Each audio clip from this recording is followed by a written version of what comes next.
दोस्तों, नीतीश कुमार के बिहार से राज्यसभा पर जाने के निर्णय के बाद एक बहुत बड़ी बहस छिड़ी है और इस बहस को महाराष्ट्र के संजय राउत भी बड़े जोरों शोरों से चलाते हैं। उसमें उद्धव भी अपनी बातें रखते हैं कि भारतीय जनता पार्टी राज्य स्तरीय पार्टियों को खत्म करना चाहती है, उनके महत्व को ही कम करना चाहती है, राजनीति से इन पार्टियों को निष्कासित करना चाहती है। ये बात सच भी लगने लगती है क्योंकि उद्धव ठाकरे के साथ जो कुछ भी हुआ, नीतीश कुमार के साथ अभी जो कुछ भी हो रहा है, इनको देखते हुए लगता है कि शायद उद्धव ठाकरे सही कह रहे थे, शायद संजय राउत सही कह रहे थे। लेकिन मैं ये मानता हूं कि इसको इसी तरह से खत्म करना आवश्यक भी है। आप कहेंगे, अरे बाप रे, ये क्या कह रहे हो? जी हां, ऐसी क्षेत्रीय पार्टियों को राजनीति से खत्म करना, मैं क्षेत्रीय पार्टियों को नहीं कह रहा हूं, जिन जिन को खत्म करना आवश्यक है उनको जरा समझ लीजिए। मैं कश्मीर से लेके कन्याकुमारी तक जितनी भी क्षेत्रीय पार्टियां बनी हैं उसके उदाहरण आपको देता हूं। क्या ऐसी पार्टियां चाहिए? ये आपको तय करना है। पहले बात करते हैं कश्मीर की। कश्मीर में राजनीति चलाने वाली पार्टियां कौन सी है? दो पार्टियां चलती है, एक पीडीएफ और दूसरी नेशनल कॉन्फ्रेंस। ये नेशनल कॉन्फ्रेंस, इस पार्टी के शेख अब्दुल्ला प्रमुख थे, उसके बाद फारूक अब्दुल्ला प्रमुख बने, वही मुख्यमंत्री भी बने, और उसके बाद उमर अब्दुल्ला उनके बेटे मुख्यमंत्री बने। 3 पीढ़ियां लगातार एक पार्टी को चला रही है और मुख्यमंत्री बनने की बात आती है तो उन्हीं की पार्टी से कोई बनता है। वैसे ही पीडीएफ जो जनता दल से टूटकर बनी, मुफ्ती मोहम्मद सईद वाली पार्टी, उसके बाद उनकी बेटी आई महबूबा मुफ्ती, और आगे भी उनका ही परिवार चलाएगा। 2 या 3 परिवार जम्मू कश्मीर की राजनीति को चलाते हैं और उन्हीं के कब्जे में पूरा प्रांत रहता है। थोड़ा नीचे आते हैं पंजाब में, वहां की क्षेत्रीय पार्टी है अकाली दल, और एक बादल परिवार उस पार्टी को चला रहा है। उस बादल परिवार के अलावा कोई भी व्यक्ति इस पार्टी का प्रमुख नहीं बनता है और प्रसंग आया तो प्रदेश का मुख्यमंत्री भी नहीं बन सकता है। वही बात हरियाणा की बात करते हैं। वहां पे बंसीलाल, भजनलाल, ये लाल, वो चौटाला, ये चौटाला, वही पार्टियां चलाते हैं, वही प्रदेश को भी चलाते हैं। राजस्थान में आते हैं तो ऐसा कम मिलता है हमें देखने को कि कोई परिवार चला रहा है, लेकिन ऊपर के 3 राज्य हमें ऐसी ही क्षेत्रीय पार्टियों द्वारा प्रभावित, और क्षेत्रीय पार्टियां एक परिवार द्वारा प्रभावित ऐसी ही दिखती है, वही उसको चलाते हैं।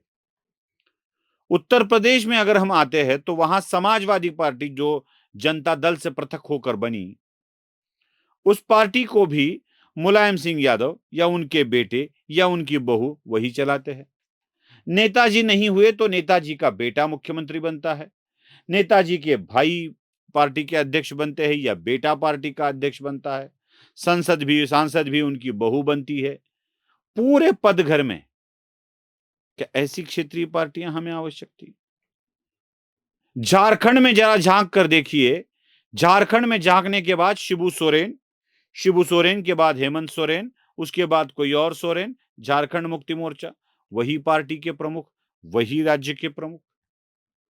बिहार में चले जाए तो लालू, लालू के बाद राबड़ी, राबड़ी के बाद तेजस्वी, नहीं तो तेज प्रताप, बेटी को भी सांसद बनना है, बेटी को भी विधायक बनना है। वही लेगेसी चली आ रही है, वही बात, वही वही वही एक प्रवाह चला आ रहा है। उड़ीसा में बिजू पटनायक के बाद नवीन पटनायक ही आते हैं। क्षेत्रीय पार्टियों के प्रमुख, पार्टी के प्रमुख भी वही बनते हैं और राज्य के प्रमुख भी वही बनते हैं। ऐसी ही स्थिति दक्षिण के राज्यों में तो दिखाई देती ही है। दक्षिण में अगर हम आंध्र प्रदेश में चले जाओ तो एनटी रामाराव के बाद उनकी बहू प्रयास करती है कि मैं पार्टी की प्रमुख बनूं, नहीं तो उनके दामाद प्रमुख बन जाते हैं, कोई घर वाला ही, उसके बाद उनका बेटा आने की कोशिश करता है। आंध्र प्रदेश में वही बात है। या वाईएसआर रेड्डी नहीं बने तो उनका बेटा जगमोहन, पार्टी का भी प्रमुख वही, राज्य का भी प्रमुख वही, दूसरा कोई बनेगा ही नहीं। चलो तमिलनाडु में चलते हैं। तमिलनाडु में जाने के बाद वहां की क्षेत्रीय पार्टी डीएमके करुणानिधि चलाएंगे, स्टालिन चलाएंगे, उसके बाद उनके बेटे उदय चलाएंगे, वही बात। दूसरा कोई नेता ही नहीं है इस जहां में। कर्नाटक में आओ, देवगौड़ा के पुत्र, एक पुत्र भले ही कोई किसी मामले में अटक जाए लेकिन वही चलाएगा। बस बेटा बेटा बेटा, मेरा बेटा बेटा, राजा का बेटा राजा बनेगा, राजा का बेटा राजा बनेगा, यही। चलो महाराष्ट्र में चले आओ। महाराष्ट्र में तो धूम मची हुई है। शरद पवार बनेंगे, बेटी सुप्रिया बनेगी, सुप्रिया के बाद रोहित बनेगा, बीच में कहीं अजीत बनेगा, अजीत के बाद पार्थ बनेगा, पार्थ के बाद जय बनेगा, दोनों नहीं बनेंगे तो सुनेत्रा बनेंगी। वहां शिवसेना के पास चले जाइए, बाला साहब प्रमुख होंगे, उसके बाद उद्धव प्रमुख होंगे, उद्धव के बाद आदित्य प्रमुख होगा, आदित्य नहीं बना तो छोटा बेटा प्रमुख होगा। उनसे पृथक हो गई पार्टी मनसे को देख लीजिए, राज ठाकरे प्रमुख रहेंगे, राज के बाद उनका बेटा अमित प्रमुख बनेगा। क्या हो रहा है ये? क्षेत्रीय पार्टियां है या एक परिवार की पार्टी है?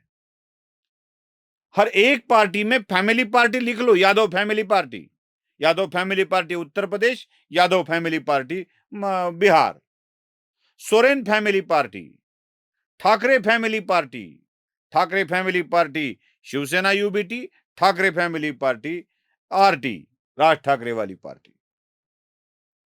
ये ऐसे नाम भी क्यों देते हो? महाराष्ट्र नवनिर्माण सेना, शिवसेना, झारखंड मुक्ति मोर्चा, राष्ट्रीय जनता दल, राष्ट्रवादी कांग्रेस पार्टी, नेशनल कॉन्फ्रेंस। नाम में तो राष्ट्रीय है, जनता दल राष्ट्रीय होता है, शरद पवार की पार्टी राष्ट्रवादी होती है, नेशनल कॉन्फ्रेंस होता है।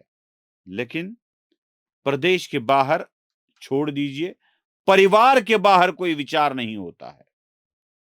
अगर ऐसी प्रादेशिक पार्टियों को, उनके प्रभाव को खत्म करने की बात है ना, तो ऐसी पार्टियां खत्म ही होनी चाहिए। अगर नहीं हुई ना, तो आम आदमी कभी भी अपने राजनीतिक प्रतिनिधित्व के बारे में सोच ही नहीं पाएगा। अजित पवार की पार्टी में भी सुनेत्रा ने पद छोड़ा, पार्थ बन गए। शरद पवार ने छोड़ा, सुप्रिया बन गई। पवार के अलावा कोई विचार ही नहीं है ना।